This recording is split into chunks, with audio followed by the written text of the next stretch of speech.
Welcome to our channel. Today we how to connect Qdrant Cloud to Python for embeddings in search. Easy tutorial step by step clearly.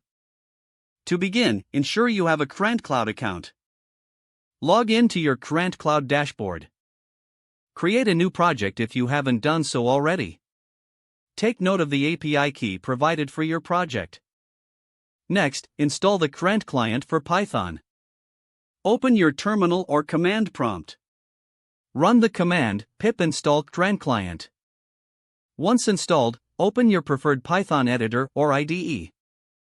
Import the Qdrant client library in your Python script. Use the command from Qdrant_client import Qdrant client. Now, initialize the Qdrant client with your API key. Create an instance of Qdrant client with the API key as an argument.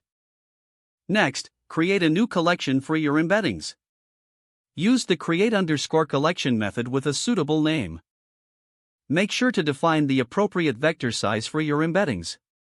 Prepare your data by generating embeddings for your text or images. Use a library like sentence transformers or any other suitable model for this. Once you have your embeddings ready, upload them to Qdrant. Use the upsert method to add the embeddings to your collection.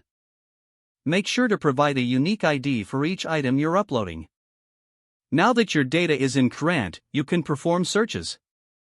Define your search query, including the vector you want to search for. Use the search method provided by the Qdrant client. Specify the collection name and the search vector in your request.